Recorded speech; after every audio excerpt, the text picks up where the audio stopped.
नमस्कार, मैं राहुल अवस्थी और आप देख रहे हैं भारत अपडेट। आज सबसे पहले मैं आपसे एक बहुत जरूरी बात करना चाहता हूं। पिछले कई दिनों से आप भी देख रहे होंगे, आपके व्हाट्सएप ग्रुप में, फेसबुक पर, इंस्टाग्राम पर, हर जगह एक ही बात घूम रही है कि दिल्ली में अचानक बहुत लोग गायब हो रहे हैं। मुझे खुद कई लोगों के लगातार कॉल आए, मैसेज आए और लोग कहने लगे कि भाई सच बताओ, आखिर वहाँ क्या हो रहा है। आप दिल्ली में हो, वहाँ पत्रकारिता कर रहे हो, हम लोग बहुत डरे हुए हैं। हम अपने बच्चों को स्कूल भेजें या नहीं भेजें, बाहर खेलने भेजें या नहीं भेजें, कहीं कोई उन्हें उठा तो नहीं ले जाएगा। कई माता पिताओं ने कहा कि हम रात को ठीक से सो भी नहीं पा रहे, हर समय एक डर सा लगा रहता है। बच्चे घर से निकलते हैं तो मेरा दिल घबराने लगता है। हर घर में यही चर्चा होने लगी है। दफ्तर में, दुकान में, कैंटीन में, हर जगह लोग एक दूसरे से पूछने लगे कि आखिर दिल्ली में क्या हो रहा है, ऐसा कौन सा गैंग आ गया है और लोग कहां जा रहे हैं। धीरे धीरे यह डर पूरे शहर में फैल गया। एक आदमी दूसरे आदमी से पूछता, भाई तूने सुना कि आखिर इतने लोग कहां गायब हो गए।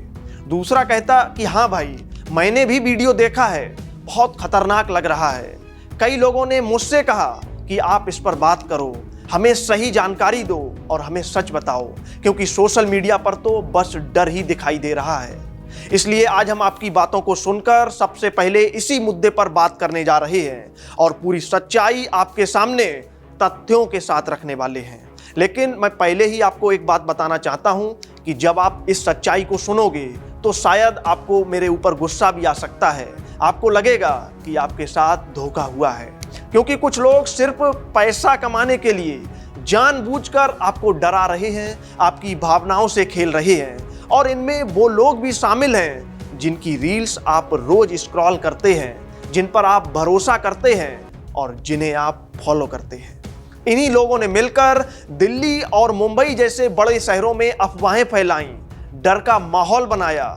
आपने भी देखा होगा, व्हाट्सएप पर वीडियो आए, फेसबुक पर पोस्ट आए, इंस्टाग्राम पर रील्स आई, जिसमें कहा गया कि आजकल लोग गायब हो रहे हैं, सावधान हो जाओ, बाहर मत निकलो और बच्चों को अकेला मत छोड़ो। धीरे धीरे यह डर इतना फैल गया कि लोग सच और झूठ में फर्क ही भूल गए। इसी बीच एक बड़ी न्यूज एजेंसी ने इस पर एक खबर भी छाप दी कि जनवरी 2026 के सिर्फ 15 दिनों में दिल्ली से 800 से ज्यादा लोग गायब हो गए। अब सोचिए, जब कोई बड़ी एजेंसी ऐसा लिख देती है तो फिर क्या होता है। सारे टीवी चैनल, सारे अखबार, सारी वेबसाइट वही खबर उठाकर दिखाने लगते हैं। हर जगह बस एक ही लाइन चलने लगी, 15 दिन में 800 लोग गायब, 15 दिन में 800 लोग गायब।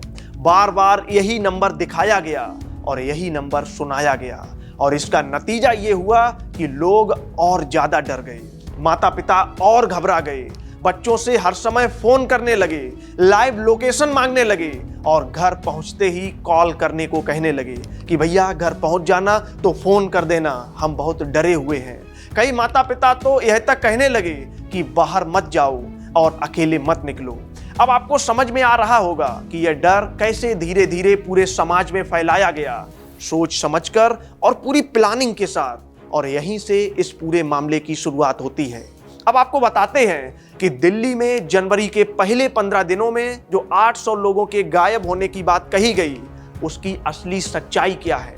क्योंकि आजकल जहां जाइए वहीं चर्चा मिलती है कि दिल्ली में 800 लोग गायब हो गए, आखिर ये कहां चले गए। तो आपको हम सबसे पहले आंकड़े दिखाते हैं। पिछले महीने यानी जनवरी 2026 में कुल 1777 लोग लापता हुए, जबकि पिछले साल यानी जनवरी 2025 में 1786 लोग लापता हुए थे और जनवरी 2024 में 1684 लोग लापता हुए थे। यानी अगर पिछले 3 सालों की हम बात करें तो हर साल जनवरी में करीब 1700 लोग लापता होते आ रहे हैं। अब अगर आप 15 दिन का औसत निकालेंगे तो यह आंकड़ा करीब 800 ही बनता है। मतलब यह है कि हर 15 दिन में पहले भी 800 लोग लापता होते थे और आज भी होते हैं, लेकिन इस बार इसे ऐसे दिखाया गया जैसे कोई नई और खतरनाक घटना अचानक से घट गई हो, जबकि असल में ऐसा नहीं है। यानी जिस तरह से डर फैलाया गया वो गलत था और भ्रामक था। दिल्ली पुलिस ने साफ कहा है कि पिछले कुछ दिनों से सोशल मीडिया पर लड़कियों और बच्चों के गायब होने को लेकर झूठी बातें फैलाई जा रही हैं। पुलिस की जांच में सामने आया कि यह सब पेड प्रमोशन के जरिए किया गया, यानी पैसा देकर जानबूझकर अफवाह फैलाई गई। दिल्ली पुलिस ने कहा कि जो लोग ऐसा कर रहे हैं उनके खिलाफ सख्त कार्रवाई होगी और किसी भी तरह के गैंग की बात पूरी तरह से गलत है। दिल्ली पुलिस के प्रवक्ता ने भी साफ किया है कि लोगों को घबराने की बिल्कुल भी जरूरत नहीं है। उन्होंने कहा कि इस साल लापता मामलों में कोई बढ़ोतरी नहीं हुई है, बल्कि कुछ कमी आई है और किसी भी संगठित गिरोह की कोई जानकारी नहीं मिली है। अब कुछ और आंकड़ों से हम आपको समझाने का प्रयास करते हैं। आपको बता दें कि पिछले साल यानी साल 2025 में दिल्ली में कुल 24,508 लोग लापता हुए थे, यानी हर महीने औसतन करीब 2,000 लोग। वहीं दिल्ली पुलिस के मुताबिक पिछले साल लापता मामलों में करीब 2% की गिरावट भी आई थी और 2026 की शुरुआत में भी यही ट्रेंड चल रहा है, यानी पिछले साल के मुकाबले इस साल कम लोग लापता हो रहे हैं। 2016 से लेकर 2025 तक दिल्ली पुलिस 1,80,000 से ज्यादा लोगों को खोज भी चुकी है और पिछले करीब 10 सालों में लोगों के मिलने की दर करीब 77% रही है, यानी जो लोग लापता होते हैं उनमें से ज्यादातर लोग बाद में मिल भी जाते हैं। अब समझिए कि आखिर लोग गायब क्यों होते हैं। अक्सर बच्चे छोटी छोटी बातों पर नाराज होकर घर छोड़कर चले जाते हैं, कभी परीक्षा से बचने के लिए, कभी फेल होने की वजह से, कभी मोबाइल ना मिलने पर, तो कभी माता पिता से नाराज होकर। वहीं किशोर और युवावस्था के लोग कई बार प्यार के चक्कर में और कभी पैसों की परेशानी से घर छोड़कर चले जाते हैं। दिल्ली पुलिस का कहना है कि सोशल मीडिया का असर भी इसमें एक बड़ी वजह है। अब एक और अहम बात आपको समझाते हैं। यह अफवाह करीब 30 जनवरी से फैलनी शुरू हुई थी और दिलचस्प बात यह है कि ठीक उसी दिन एक मशहूर फिल्म स्टार रानी मुखर्जी की नई फिल्म मर्दानी 3 भी रिलीज हुई थी। इस फिल्म की कहानी भी लापता बच्चों और लड़कियों पर ही आधारित है। फिल्म में रानी मुखर्जी एक पुलिस अफसर की भूमिका निभा रही हैं, जो बच्चियों को गायब करने वाले गैंग का पर्दाफाश करती हैं और आखिर में उन्हें पकड़ लेती हैं। अब इसी वजह से बहुत से लोगों के मन में यह शक पैदा हुआ कि कहीं यह डर और अफवाह इसी फिल्म के प्रमोशन के लिए तो नहीं फैलाई गई, कहीं यह पेड प्रमोशन का हिस्सा तो नहीं था, ताकि लोग पहले डरें फिर फिल्म देखने थिएटर जाएं।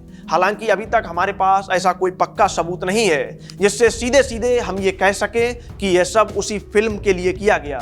यह अभी जांच का विषय है। जब इसकी सही जांच होगी तभी सच्चाई सामने आएगी। इसीलिए फिलहाल इस पर कोई सीधा आरोप लगाना सही नहीं होगा। अब समझिए कि यह पूरा मामला सिर्फ सोशल मीडिया तक सीमित नहीं रहा, बल्कि धीरे धीरे देश के बड़े बड़े न्यूज चैनलों तक पहुंच गया। कई चैनलों ने बिना ठीक से जांच किए इस पर स्पेशल शो कर दिए, लंबी लंबी बहसें करवाईं और इसे बहुत डरावनी स्थिति बनाकर दिखाया। बड़े बड़े पत्रकार कहने लगे कि राजधानी असुरक्षित हो गई है, हालात बिगड़ रहे हैं और लोगों की सुरक्षा भगवान भरोसे है। जो भी ये खबरें देखता वह और ज्यादा डर जाता, क्योंकि आम आदमी यही सोचता है कि अगर टीवी पर आ रहा है तो जरूर सच होगा, जबकि कई बार ऐसा नहीं होता और बिना पूरी पड़ताल के भी खबरों को चला दिया जाता है।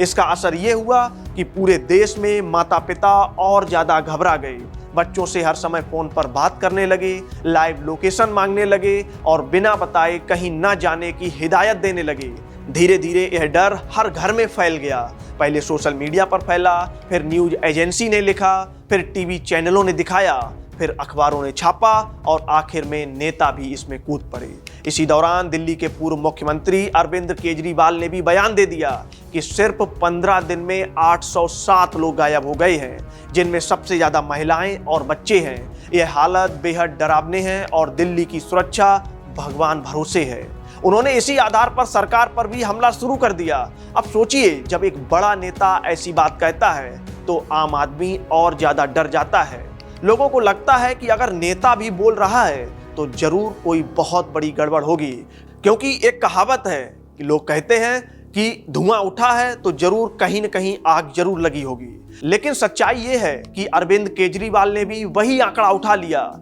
जो पहले से सोशल मीडिया और मीडिया में चल रहा था। उन्होंने ये नहीं देखा कि आंकड़े पिछले कई सालों से लगातार आते रहे हैं। उन्होंने इसे एक राजनीतिक मौके की तरह इस्तेमाल किया। और मैं फिर से आप लोगों से कहना चाहता हूं कि 800 का आंकड़ा गलत नहीं है, लेकिन जिस तरह से इसे पेश किया गया वह गलत था। ऐसा दिखाया गया जैसे यह पहली बार हुआ हो, जैसे अचानक कोई बड़ी आफत आ गई हो, जबकि हकीकत यह है कि पिछले कई सालों से हर महीने और हर 15 दिन में लगभग इतने ही अलग अलग वजहों से लोग लापता हो रहे हैं। अब समझिए कि यह पेड प्रमोशन कैसे काम करता है। कुछ लोगों को पैसे दिए जाते हैं, वे डर वाले वीडियो बनाएं, भावुक बातें करें, बैकग्राउंड में रोने वाला म्यूजिक लगाएं, डरावनी लाइनें लिखें ताकि वीडियो वायरल हो जाए, लोग उसे देखकर डरें, शेयर करें, बात फैल जाए और देखने वालों की संख्या बढ़ जाए। फिर उसी डर के माहौल में किसी फिल्म, किसी प्रोडक्ट या किसी एजेंडे का प्रचार कर दिया जाता है। हो सकता है यह किसी फिल्म के लिए हुआ हो सकता है किसी और वजह से हुआ हो। फिलहाल इसकी जांच चल रही है, लेकिन तरीका यही होता है, पहले डर पैदा करो और फिर उसका फायदा उठाओ। अब माताओं पिताओं से एक सीधी अपील मैं करना चाहता हूं कि डरिए मत, घबराइए मत और हर वीडियो पर भरोसा मत करिए। कोई भी खबर आए तो सबसे पहले उसकी सच्चाई जांचिए, पुलिस का बयान देखिए, सरकारी जानकारी देखिए और भरोसेमंद स्रोत देखिए। बिना जांचे किसी भी मैसेज या वीडियो को आगे मत भेजिए, क्योंकि जब आप उसे शेयर करते हैं तो आप भी उसी अफवाह का हिस्सा बन जाते हैं। और अंत में एक बहुत जरूरी बात आपको बताना चाहूँगा, जो बच्चे सच में लापता हैं, जिन परिवारों को सालों से अपने बच्चों का इंतजार है, उनके दर्द का मजाक मत बनने दीजिए, उनके नाम पर डर का बिजनेस मत चलने दीजिए। अगर हम सब मिलकर समझदारी दिखाएंगे, सही जानकारी पर भरोसा करेंगे और अफवाहों से दूर रहेंगे तो ऐसे लोग अपने आप खत्म हो जाएंगे।